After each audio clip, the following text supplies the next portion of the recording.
ಇನ್ನು ಹಾಸನ ಜಿಲ್ಲೆಯಲ್ಲೂ ಕೂಡ ಮಳೆ ಆಗ್ತಾ ಇದೆ. ಅರೆಮಲೆನಾಡು ಪ್ರದೇಶ ಹಾಸನ ಟೌನ್ನಲ್ಲೇ ಅವಾಂತರವಾಗಿದೆ. ಮಳೆ ಗಾಳಿಗೆ ಧರೆಗುರುಳಿದೆ ಬೃಹತ್ ಗಾತ್ರದ ಮರ. ಮನೆಯ ಮುಂದೆ ನಿಲ್ಲಿಸಿದ್ದಂತಹ ಕಾರು ಸಂಪೂರ್ಣ ಜಖಮಾಗ್ಬಿಟ್ಟಿದೆ. ಹಾಸನದ ಕುವೆಂಪು ನಗರದಲ್ಲಿ ನಡೆದಿರ್ತಕ್ಕಂಥ ಘಟನೆ ಇದು. ಹಾಗೆ ನೋಡಕ್ಕೆ ಹೋದರೆ ನಿಮಗೆ ವೆಸ್ಟರ್ನ್ ಘಾಟ್ಸ್ ಎಲ್ಲ ಇಳಿದು ಈ ಕಡೆ ಬರಬೇಕಾದ್ರೆ ಮೊದಲು ಸಿಗ್ತಕ್ಕಂಥ ಜಿಲ್ಲೆನೇ ಹಾಸನ. ಅದಕ್ಕೆ ಅದನ್ನು ಅರೆಮಲೆನಾಡು ಅಂತ ಕರೆಯೋದು. ನೋಡಿ ದೃಶ್ಯದಲ್ಲಿ ಬೃಹತ್ ಗಾತ್ರದ ಮರ ಬಿದ್ದಿರೋದ್ರಿಂದ ಹಾಸನದ ಕುವೆಂಪು ನಗರದಲ್ಲಿ ಮನೆ ಮುಂದೆ ನಿಲ್ಲಿಸಿದ್ದ ಕಾರು ಹೋಯ್ತು, ಕಂಪ್ಲೀಟ್ ಜಖಮ್, ಕಂಪ್ಲೀಟ್. ನೋಡಿ ಡೈರೆಕ್ಟಾಗಿ ಕಾರ್ ಮೇಲೆ ಬಿದ್ದಿದೆ, ಅದು ದೊಡ್ಡ ಮರನೇ ಬಿದ್ದಿದೆ. ಇನ್ನು ಅದನ್ನು ಬಂದು ತೆರವುಗೊಳಿಸಿ ಈ ಕಾರ್ ತೆಗೆದು ಅಲ್ಲಿ ತನಕ ಆ ರೋಡಲ್ಲಿ ಯಾರೂ ಓಡಾಡೋಕ್ಕಾಗಲ್ಲ. ಇದು ಭಾರೀ ಮಳೆ ಮತ್ತು ಗಾಳಿ ಅಂಥ ಸಂದರ್ಭದಲ್ಲೇ ಬೀಳೋದು. ಹೋಯ್ತು, ಫುಲ್ ಕಂಪ್ಲೀಟ್ ಹೊಟ್ಟೋಗಿದೆ ಕಾರ್. ನೋಡಿ ಕಂಪ್ಲೀಟ್, ಇನ್ನೇನಿದ್ರು ಗುಜರಿಗೆ ಹಾಕ್ಬೇಕು ಅದನ್ನು ಅಷ್ಟೇ, ಏನು ರೆಡಿ ಮಾಡ್ಸೋಕ್ಕಾಗಲ್ಲ. ಪ್ರಕೃತಿ ಪಾಠ ಕಲಿಸುತ್ತೆ ಮನುಷ್ಯರಿಗೆ ಒಂದೊಂದು ಸರ್ತಿ. ಯಾವಾಗ ಪ್ರಕೃತಿಗೆ ನಾವು ವಿರುದ್ಧವಾಗಿ ಹೋಗ್ತೀವಿ ಆವಾಗ ಈ ರೀತಿ ಆಗುತ್ತೆ. ಬಟ್ ವೆರಿ ಅನ್ಫಾರ್ಚುನೇಟ್ ಪಾಪ ಕಾರ್ ಓನರು.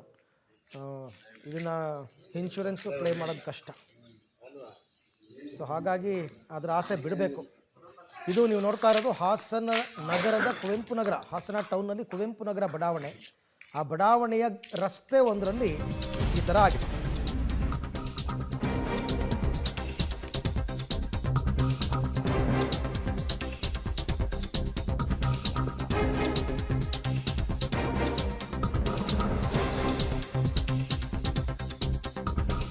ಇನ್ನು ದಕ್ಷಿಣ ಕನ್ನಡ ಜಿಲ್ಲಾದ್ಯಂತ ಆರೆಂಜ್ ಅಲರ್ಟ್ ಅನ್ನು ಘೋಷಣೆ ಮಾಡಲಾಗಿದೆ.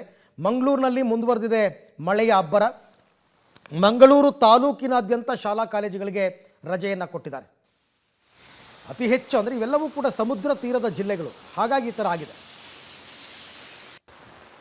ದಕ್ಷಿಣ ಕನ್ನಡ ಜಿಲ್ಲಾದ್ಯಂತ ಇವತ್ತು ಭಾರೀ ಮಳೆ ಆಗ್ತಾ ಇದೆ. ಆರೆಂಜ್ ಅಲರ್ಟ್ ಇದ್ದರೂ ಭಾಳಷ್ಟು ವೇಗವಾದಂಥ ಮಳೆ ಇಡೀ ಜಿಲ್ಲಾದ್ಯಂತ ಸುರಿತಾ ಇದೆ. ಈ ಹಿನ್ನೆಲೆಯಲ್ಲಿ ಇವತ್ತು ಶಾಲಾ ಕಾಲೇಜುಗಳ ಮಕ್ಕಳಿಗೂ ಇವತ್ತು ಮಂಗಳೂರು ನಗರದಲ್ಲಿ ಅಂದರೆ ಮಂಗಳೂರು ತಾಲೂಕಿನಾದ್ಯಂತ ರಜೆಯನ್ನು ಘೋಷಿಸಲಾಗಿದೆ. ನಾವು ಗಮನಿಸಬಹುದು ಇವತ್ತು ಮಳೆಯ ಪ್ರಮಾಣ ಯಾವ ರೀತಿ ಇದೆ ಅನ್ನುವಂಥದ್ದು.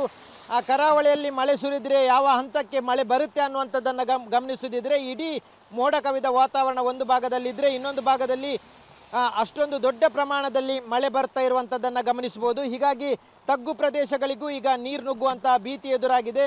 ಕೆಲವೊಂದು ಕಡೆಗಳಲ್ಲಿ ತಗ್ಗು ಪ್ರದೇಶಗಳಿಗೆ ಈಗಾಗಲೇ ನೀರು ನುಗ್ಗಿರುವಂಥದ್ದನ್ನು ನಾವು ಗಮನಿಸಬಹುದು. ಇಲ್ಲಿ ಸಾಕಷ್ಟು ದಿನಗಳಿಂದ ನಿರಂತರ ಮಳೆ ಆಗ್ತಾ ಇತ್ತು, ಆದರೆ ಈಗ ಮತ್ತಷ್ಟು ಬಿರುಸುಗೊಂಡಿರುವಂಥದ್ದು. 2 ದಿನಗಳಿಂದ ನಿರಂತರವಾಗಿ ಮಳೆ ಆಗ್ತಾ ಇದೆ. ಭಾರೀ ಪ್ರಮಾಣದಲ್ಲಿ ಮಳೆ ಆಗ್ತಾ ಇರುವಂಥ ಕಾರಣಕ್ಕಾಗಿ ಇವತ್ತು ಎಲ್ಲ ಕಡೆಗಳಲ್ಲಿ ಇದೇ ರೀತಿಯಾದಂಥ ಮಳೆಯ ಪ್ರಮಾಣ ಇದೆ. ಅದರಲ್ಲೂ ಪ್ರಮುಖವಾಗಿ ಪಶ್ಚಿಮ ಘಟ್ಟದಲ್ಲೂ ನಿರಂತರವಾಗಿ ಮಳೆ ಸುರಿತಾ ಇದೆ, ಜೊತೆಗೆ ಗ್ರಾಮೀಣ ಭಾಗದಲ್ಲೂ ನಿರಂತರವಾಗಿ ಮಳೆ ಸುರಿತಾ ಇದೆ. ಇವತ್ತು ಮಂಗಳೂರು ನಗರದಲ್ಲಿ ಭಾಳಷ್ಟು ಹೆಚ್ಚಿನ ಪ್ರಮಾಣದಲ್ಲಿ ಮಳೆ ಆಗುತ್ತೆ ಅನ್ನುವಂಥ ಹಿನ್ನೆಲೆಯಲ್ಲಿ ಮಂಗಳೂರು ತಾಲೂಕಿನಾದ್ಯಂತ ಶಾಲಾ ಕಾಲೇಜುಗಳಿಗೆ ಅಂಗನವಾಡಿಯಿಂದ ದ್ವಿತೀಯ PUCನವರೆಗಿನ ವಿದ್ಯಾರ್ಥಿಗಳಿಗೆ ರಜೆಯನ್ನು ಘೋಷಿಸಲಾಗಿದೆ. ಜೊತೆಗೆ ಇಡೀ ಜಿಲ್ಲೆಯಲ್ಲಿ ಮಳೆ ಆಗ್ತಾ ಇರುವಂಥ ಹಿನ್ನೆಲೆ, ಪಶ್ಚಿಮ ಘಟ್ಟದಲ್ಲೂ ಮಳೆ ಆಗ್ತಾ ಇರುವ ಹಿನ್ನೆಲೆಯಲ್ಲಿ ಎಲ್ಲ ಜೀವನದಿಗಳು ತುಂಬಿ ಹರಿತಾ ಇದೆ.